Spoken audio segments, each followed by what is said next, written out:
Mercado Financeiro chegando com Luiz Arthur Nogueira. Bom dia, Luiz, seja bem-vindo. E qual é a projeção do mercado aí para essa semana decisiva antes das eleições? Bom dia, Cláudia Bartel. Bom dia a todos. Muito obrigado a você pelo carinho da sua audiência. Está no ar o Mercado Financeiro com as principais notícias da economia, do mundo das finanças. Como bem falou a Cláudia, uma semana decisiva de eleições, muita tensão no mercado financeiro. Aqui no Brasil, claro, pela indefinição de quem sairá vencedor no primeiro turno, se é que haverá segundo turno ou já teremos um presidente eleito na noite do próximo domingo, não sabemos, as pesquisas não conseguem cravar essa tendência de forma muito precisa. E no mundo, ainda tensões que nós destacamos aqui na semana passada no programa Mercado Financeiro sobre o risco de uma recessão global mais forte e mais prolongada do que o próprio mercado financeiro projetava, por conta de uma inflação que está alta no Reino Unido, na zona do euro como um todo e nos Estados Unidos. Isso está obrigando os principais bancos centrais a subirem juros. Aliás, o que mais sobe é o Banco Central americano e isso tem valorizado o dólar frente às principais moedas do mundo. Só para vocês terem uma ideia, o dólar quase que empatou com a libra esterlina hoje. Historicamente, a libra sempre teve 30% de valor a mais do que o dólar e quase ficou 1 para 1 nesta segunda-feira, o que mostra o tamanho da alta de juros prevista lá pelo Banco Central americano. Mas antes de falarmos sobre o mercado mundial, vamos focar aqui no Brasil. Como ocorre toda segunda-feira de manhã, saiu o Boletim Focus hoje com as principais projeções do mercado financeiro e temos boas notícias. Vamos ao telão. IPCA caindo pela 13ª semana consecutiva, a previsão de inflação para esse ano, agora em 5,88%. É verdade que ainda acima do teto da meta de 5%, mas essa projeção vem caindo semana após semana, principalmente por conta da queda nos preços dos combustíveis aqui no Brasil. Aliás, hoje o petróleo do tipo Brent está de novo em queda, vendido a $85 o barril. Lembrando que no auge da guerra da Rússia na Ucrânia, ele bateu $130 o barril. Ou seja, é muito provável que em breve a Petrobras anuncie novas reduções nos preços da gasolina, do diesel e também do gás de cozinha. Para o ano que vem, outra boa notícia, caiu de novo a previsão de inflação, agora em 5%. Lembrando que o teto da meta do ano que vem é 4,75%. Portanto, aos poucos, as projeções do mercado vão se alinhando com a meta do Banco Central. Em relação ao PIB, outra boa notícia, a economia brasileira vai crescer mais esse ano, 2,67%. No ano que vem, o crescimento ainda pequeno, PIBinho de 0,5%. Em relação ao dólar, não houve alterações. O mercado projeta a moeda americana valendo R$ 5,20 no fim deste ano e também no fim do ano que vem. E por fim, taxa Selic, a taxa básica de juros. Vocês lembram que na semana passada nós tivemos a super quarta-feira, reunião no Fed, nos Estados Unidos, reunião do Copom aqui no Brasil. O Copom encerrou o ciclo de alta de juros em 13,75%. Portanto, o mercado acredita que ele não mexa mais nessa taxa até o ano que vem e talvez em meados de 2023 comece a reduzir juros para encerrar em 11,25% no final do ano que vem. Então são boas notícias para a nossa economia que vão ajudar que a gente tenha um quadro cada vez melhor semana após semana. Eu repito, há 13 semanas consecutivas que nós temos redução nas projeções de inflação para esse ano. E para complementar essa informação, tem a expectativa de redução de preços dos combustíveis, como eu falei, o petróleo está caindo. Acompanhe na reportagem de Rodrigo Viga. Caminho aberto e pavimentado para novas quedas nos preços dos combustíveis aqui no Brasil nos próximos dias, provavelmente já na semana que vem. Nesta sexta-feira, o barril do petróleo do tipo Brent, usado como referência para a política de preços da Petrobras, desabou no mercado internacional. E o petróleo nos Estados Unidos também teve uma queda expressiva. O Brent fechou abaixo dos $90, algo que não acontecia há muito tempo. Encerrou os negócios desta sexta-feira em $86,15, uma queda de 4,76%. O petróleo dos Estados Unidos teve uma queda ainda mais expressiva, de 5,69%. Fechou negociado a $78,74.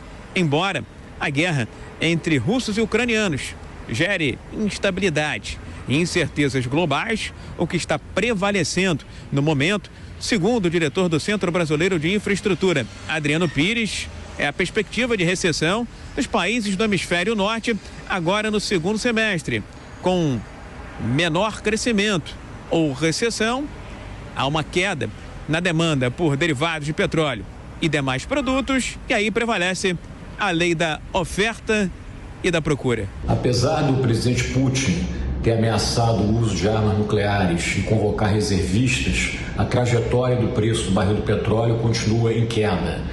Com isso, a gente nota que está prevalecendo a perspectiva de recessão devido ao aumento de juros, e isso leva o barril a cair. No Brasil, a Petrobras ontem anunciou uma nova queda no preço do GLP, do botijão de gás. E com o petróleo, pela primeira vez em muitos meses, ficando abaixo de $90, a expectativa é que nas próximas semanas a Petrobras volte a anunciar queda de preço na gasolina, no diesel e no próprio GLP. Enquanto que os países ricos falam em crescimento mais baixo, ou até mesmo recessão. Agora, no segundo semestre de 2022, o Brasil trabalha com a perspectiva de um crescimento do Produto Interno Bruto esse ano da ordem de 3%. Do Rio, Rodrigo Viga. Muito bem, e para comentarmos então esses principais destaques iniciais aqui do mercado financeiro, recebemos nos estúdios da Jovem Pan News o professor da Trevisan Escola de Negócios, Acílio Marinello, ele que é coordenador de 2 MBAs, MBA de Franchising e MBA de Digital Bank. Professor, bom dia, seja bem-vindo, tudo bem? Bom dia, Luiz, tudo bem? Bom dia para toda a audiência também aqui da Jovem Pan News. Professor, como que o senhor analisa essas notícias iniciais? O mercado financeiro projetando pela 13ª semana consecutiva queda na inflação deste ano, num cenário em que a Petrobras vem reduzindo o preço de combustíveis e conforme o barril de petróleo vai caindo, é possível que nas próximas semanas novas reduções sejam anunciadas. Não, perfeito. Bom, os combustíveis têm um nível de comprometimento bastante elevado na composição dos índices de inflação em geral. Já houve a desoneração de alguns tributos, que foi uma decisão feita pelos ministérios envolvidos, que já gerou uma queda por decisões internas. Com todo esse movimento, com a queda do preço do petróleo no mercado internacional, como acabou sendo bem dito aqui na reportagem, eleva as perspectivas de uma contínua redução, e isso vai se refletir em toda a cadeia. Então, tanto o que já o Boletim Focus de hoje já refletiu, uma redução de 0,12 pontos percentuais na perspectiva para o final deste ano, e já continua numa tendência de redução, aumentando a convergência para o teto da meta, e com esse movimento internacional mantendo a redução dos preços, mesmo que o motivo seja um temor de uma recessão global, isso deve continuar refletindo na redução, aproximando ainda mais o índice de inflação até o final do ano mais próximo do teto da meta. Professor, nesse contexto, o senhor vê espaço para o nosso Banco Central, a partir talvez de meados do ano que vem, começar a reduzir juros aqui no Brasil? Olha, eu acredito que sim, porém, ainda há uma expectativa que o Banco Central mantenha uma postura um pouco mais restritiva, ainda mantendo a taxa num patamar elevado, para ter outros elementos que confirmem que essa trajetória da inflação continua em queda. Hoje, de fato, os combustíveis teve uma excelente contribuição nas recentes reduções, até estamos aí com um período de deflação, porém há outras forças, outras pressões inflacionárias que precisam ser atendidas. Por exemplo, com o aquecimento, aliás, com as novas declarações do governo russo, uma iminente novas ofensivas no conflito com a Ucrânia, pode gerar outras pressões inflacionárias, como o aumento de algumas commodities alimentícias, como soja, trigo, que é uma região que são grandes produtores destes produtos. E isso, nos próximos meses, ainda requer uma certa atenção. Então, eu acredito que, enquanto outros fatores também não tiverem uma perspectiva de estabilidade, o Banco Central deve manter as taxas ainda no patamar elevado. Outro ponto interessante, professor, vai ser o trabalho do próximo governo em relação às contas públicas, que é um item que o Banco Central destaca bastante. Olha, se não cuidar com carinho das contas públicas, fica difícil reduzir juros. Quem nos acompanha por imagem agora tanto no YouTube quanto na Panflix, observa que a nossa manchete é justamente isso. Os candidatos que vão disputar agora o primeiro turno têm diferentes agendas, mas acho que há um consenso entre eles, professor. Está todo mundo prometendo executar mais benefícios que vão gerar mais gastos públicos. Queria que o senhor analisasse se o senhor está com temor de que um próximo governo, seja ele qual for, o vencedor das urnas, possa perder o controle das contas públicas, ou uma coisa é a campanha, o que se promete na campanha, a outra coisa é a hora que assume o governo e vai executar as promessas. É excelente ponto que você trouxe, você fez uma brilhante análise recentemente sobre esse tema. O que acontece de fato, né? Temos a lei das diretrizes orçamentárias. Então, o orçamento para o ano que vem prevê R$ 405 para o Auxílio Brasil. Eu vou usar esse ponto como exemplo, né? Os candidatos que estão liderando as pesquisas, ambos estão prometendo valores além do que já está orçado. O que isso quer dizer na prática? Seja o governo qual for, o presidente sozinho, o executivo sozinho, ele não tem a força necessária para transformar as promessas em realidade. Ele precisa de apoio do Congresso, ele precisa de apoio do Legislativo. Então, a composição do Legislativo ao final das eleições também vai dar uma orientação se de fato o que está sendo prometido agora é viável de ser cumprido. Isso apenas pelo aspecto político. No aspecto econômico, se não forem colocadas pautas reais para rever as reformas estruturais que o país precisa, reforma fiscal, reforma tributária, isso vai entrar como uma PEC, como uma lei complementar à Constituição, que vai elevar o teto de juros, que vai gerar mais pressão ainda no teto de gastos e que pode ocasionar uma série de fatores que não são desejáveis, como aumento da inflação, como aumento do risco Brasil, como insegurança jurídica até mesmo para os investidores internacionais que estão apostando aqui no nosso mercado. Olha, isso que o professor Acílio falou é muito importante, ou seja, tão importante quanto o seu voto para presidente da República é saber em quem você vai votar para deputado, para senador, porque o próximo presidente, seja ele qual for, pode ser o presidente Bolsonaro reeleito, pode ser o ex-presidente Lula ou algum outro candidato, vai ter de negociar com o Congresso toda essa agenda de promessas que estão sendo feitas durante a campanha. Eu vou daqui a pouquinho chamar de novo o professor Acílio. Eu quero antes consultar aqui o mercado financeiro. A gente preparou alguns gráficos para mostrar como a semana começa ainda com o temor da recessão global. Aliás, esse termo, recessão global, a gente vai ouvir falar ao longo dos próximos meses. Acompanhe aqui no telão, o nosso índice Bovespa abriu em queda hoje, 0,75%, aos 110.876 pontos, de novo de olho no mercado internacional e, claro, na nossa política interna. Estamos em semana de eleições. Próximo gráfico, repare como as bolsas que encerraram a semana num banho de sangue, todo mundo perdeu dinheiro em bolsa de valores na semana passada, começam agora com comportamentos mistos. Dow Jones em queda de 0,25%, S&P 500 em leve alta de 0,09%, Bolsa Eletrônica Nasdaq alta de 0,80%. Na Europa também comportamentos mistos, na Alemanha uma leve alta de 0,39%, em Londres, onde a libra esterlina quase empatou com o dólar, como eu falei no início do programa, a bolsa cai 0,43%. Só para vocês entenderem o que está acontecendo lá no Reino Unido, o governo está injetando dinheiro na economia através de redução de impostos para tentar reaquecer a economia britânica. O problema é que isso desvaloriza a sua moeda, a libra, frente ao dólar. Em Paris, alta de 0,23%. Na Espanha, queda de 0,60%. Na Ásia, todo mundo perdeu hoje, porque a Ásia ainda refletiu o pessimismo da sexta-feira. Então, tivemos em Xangai queda de 1,20%, em Tóquio uma forte queda de 2,66%, em Hong Kong uma baixa de 0,44%. E é claro que esse pessimismo leva o dólar para cima também em relação ao real, que é o próximo gráfico.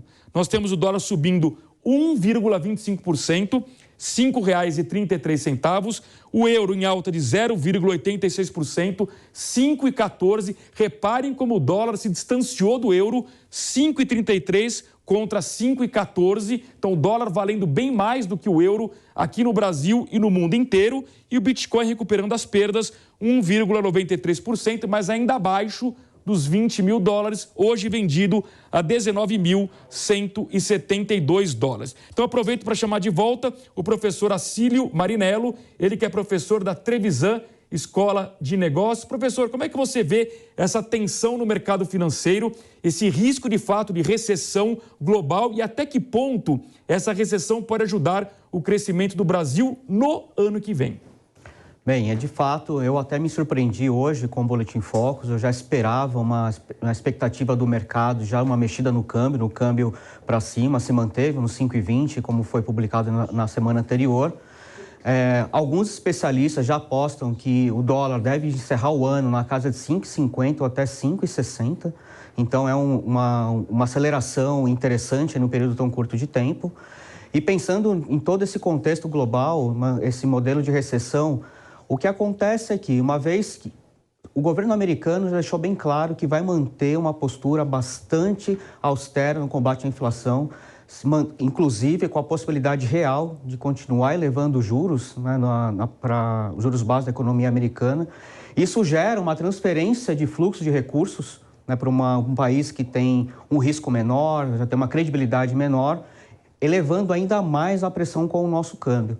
Então, para o ano que vem, todo esse cenário de uma possível recessão global, um novo governo, se não for firmado, novamente trazendo aqui para a esfera política, uma coalizão forte entre o legislativo e o executivo, acho que os desafios para o nosso governo e para a nossa economia vão ser bastante grandes. Então, reparem que o professor destacou muito bem, a gente tem um temor global de recessão e temos incertezas internas do Brasil por conta das eleições que vão impactar as contas públicas no ano que vem. Professor, para concluir, diante de tantos desafios, o senhor está otimista ou pessimista com o Brasil em 2023?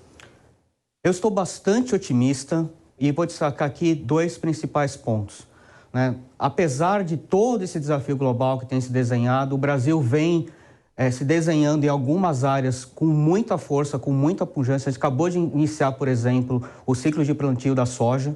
Então, está sendo um investimento muito grande no aumento da produção. Então, há perspectivas que os valores dessas commodities ajudem a trazer mais recursos para o Brasil, melhorando o nosso resultado da balança comercial, trazendo mais recursos para a nossa economia. E eu vejo que há um desejo real de formar essa coalizão, independente de qual seja o resultado das eleições, porque os desafios internos, como bem destacado pelo Nogueira, são grandes. Temos que tratar a questão dos reajustes para o funcionalismo público, a continuidade e amplitude dos programas de transferência de renda, toda a parte de desoneração de impostos que foram feitos, se serão ou não mantidos. Então, são grandes temas que precisam ser tratados logo no início desse governo. E uma vez que eles sejam conduzidos de forma correta, a expectativa é que, de fato, traga bons benefícios para a nossa economia. Muito bem, professor Acílio Marinello, professor da Trevisan Escola de Negócios, muito obrigado pela sua presença aqui nos estúdios da Jovem Pan News. Um grande abraço, até uma próxima oportunidade. Muito obrigado, um abraço, bom dia a todos. E para encerrarmos o mercado financeiro, nesta semana o Senado Federal, apesar da proximidade das eleições, tenta fazer uma mobilização para votar projetos importantes, que incluem, inclusive, questões de aposentadoria. Agora são 11h29. Nós vamos a Brasília acionar a repórter Marília Sena, que vai explicar para a gente se há alguma possibilidade de os senadores trabalharem numa véspera de eleição para votar assuntos de interesse da sociedade. Acompanhe. O texto estende até o dia 30 de novembro o prazo para que os servidores públicos federais façam a migração para o regime de previdência complementar do Poder Executivo. O relator da medida é o senador Jorge Cajuru, do Podemos de Goiás. Faltando poucos dias para o primeiro turno das eleições, os senadores também reúnem esforços para votar um projeto de lei que pode garantir o pagamento do piso salarial dos enfermeiros. O PLP 44 de 2022 permite que os estados e municípios possam realocar recursos que foram recebidos originalmente para combater a pandemia de Covid-19 para outros programas da saúde. Mas, apesar dos esforços, ainda não há data marcada para a votação. O relator da proposta é o senador Marcelo Castro, do MDB do Piauí. Os senadores da bancada do PT apresentaram uma proposta de emenda constitucional como alternativa para custear o piso da enfermagem. A PEC 22 de 2022 remaneja recursos das emendas de relator, o chamado orçamento secreto, para o financiamento do piso. Segundo o PT, o texto já possui 27 assinaturas, número suficiente para começar a tramitar no Senado. O líder da minoria, senador Jean Paul Prates, do PT do Rio Grande do Norte, explicou que a PEC não tem impacto fiscal e afirmou que o orçamento secreto vai demandar uma discussão pela sua legalidade em 2023. Defendemos que esses recursos sejam empregados de forma mais eficiente, mais eficaz, mais justa, se forem concentrados na valorização dos profissionais de saúde, que é uma demanda com que todo mundo concorda. A gente sabe que as emendas de relator não atendem a critérios de distribuição objetivos, como, por exemplo, o quadro epidemiológico ou a questão populacional, as necessidades realmente dispersas pelo Brasil. A articulação dos senadores ocorre após o Supremo Tribunal Federal suspender a lei que institui o piso salarial dos enfermeiros por 60 dias, sob a justificativa de que não há estudos suficientes sobre seu impacto financeiro. A lei, aprovada no Congresso, foi sancionada em agosto pelo presidente da República.